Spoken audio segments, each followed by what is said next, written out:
داشتن شخصیت مثل وارد شدن به سایت هسته‌ای فوردو نیست که جلوی درش یک نگهبان جهنمی وایساده باشه. خیلی راحت‌تر از چیزیه که فکر می‌کنی. فقط کافیه یاد بچگیات بیفتی. اون موقع کل شخصیتت خلاصه میشد توی این که عاشق اسپایدرمن بودی، کلی چیز درباره کبوترها میدونستی و همیشه توی گل یا پوچ میبردی. همین. یه بزرگسال باهات حرف میزد و توی کمتر از 1 دقیقه میفهمید این همون بچه اسپایدرمن گل یا پوچ کبوتر است. ولی حالا یه جوری حس میکنی کسل کننده ای. چرا؟ چون بعد از بار 82 که کسی ازت پرسید چه سرگرمی یا علاقه‌ای داری و تا هیچ چیزی به ذهنت نرسید، کم کم با خودت میگی شاید واقعاً هیچی ندارم. در حالی که واقعیت اینه شخصیت داشتن خیلی ساده تر از اون چیزیه که اینترنت بهت نشون میده. همه میگن خودت باش، اما راستش این بیشتر شبیه تبلیغات برونگراهاست. چون برونگراها فقط با بودن جذاب به نظر میرسن و از تکنیک‌های اجتماعی استفاده میکنن که درونگراها میدونن ولی نمیتونن اجرا کنن. اگه نخوای سمت برونگرایی بری، احتمالاً میری سراغ گوگل و اونجا پر میشه از تست شخصیت، کتاب‌های پیشنهادی یا کلاس‌های سفالگری. اما جواب واقعی خیلی ساده تره. شخصیت یعنی چند تا ویژگی واضح و به یاد ماندنی که وقتی اسم تو میاد سریع توی ذهن آدم‌ها ظاهر میشه. مثلا اون بچه‌ای که توی مهد هل داد زمین، قلدر بازنده. اون یکی که همیشه از کشتی کج حرف میزد، بچه WWE. یا اون مرد با شلوار کارگو و تفنگ که اومد مدرسه‌تون و درباره سربازی حرف زد، مرد ارتشی. ایلان ماسک، پولدار، عجیب غریب.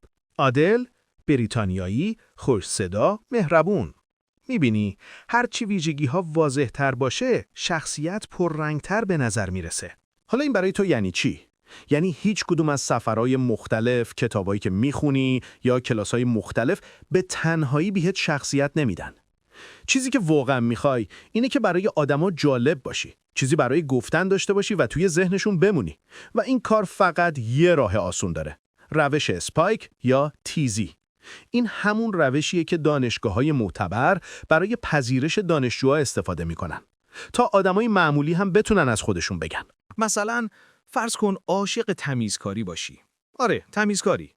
حالا اگه هر روز وقت بذاری برای خوندن روش‌های تمیزکاری، دیدن ویدیوهاش، یاد گرفتن نکته‌های ریزش و حتی بخوای با کارواش جلوی خونه مردم رو بشوری و پول در بیاری، توی کمتر از 1 ماه از 99% آدم‌ها بیشتر درباره تمیزکاری میدونی.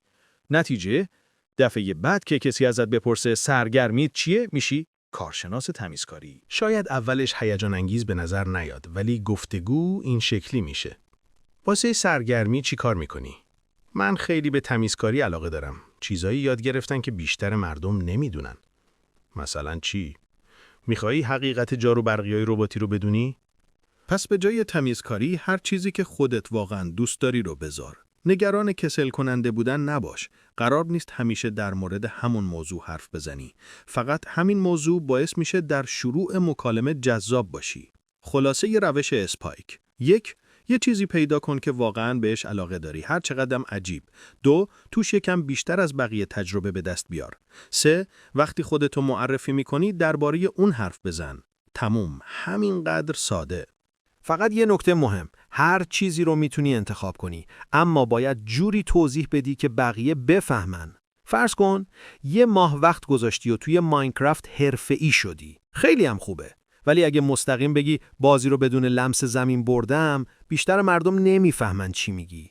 بهتره اول بگی ماینکرافت چیه، چطور واردش شدی، چطور بازی رو بردی، بعد توضیح بدی که بدون لمس زمین چطور موفق شدی.